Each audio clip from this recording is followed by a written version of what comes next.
Sa ating balitang regional, muling tiniyak po ng Department of Health Ilocos Region ang kaligtasan at bisa ng deworming program ng pamahalaan kasabay ng pagdaraos po ng National Deworming Campaign ngayong buwan ng Hulyo.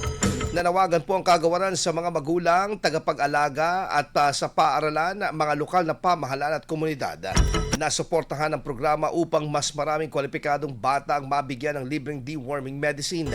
Ayon sa DOH Ilocos, ang deworming ay isang ligtas, matipid at nakabatay sa scientific na evidence, hakbang laban sa soil-transmitted helminths o yung po mga bulate po sa bituka, pasintabi po sa mga nag-aalmusal.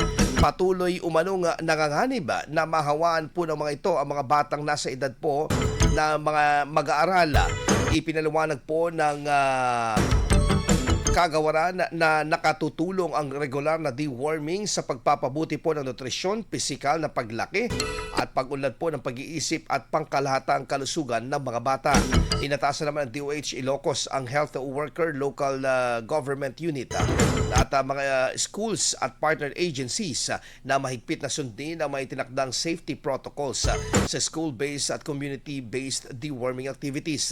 Tiniyak naman ng kagawaran na sapat ang sinanay ng mga health workers personnel at upang tumugon sa at mga siwa po sa anumang posibleng hindi inaasahang reaksyon matapos ang pagbibigay ng deworming medicine.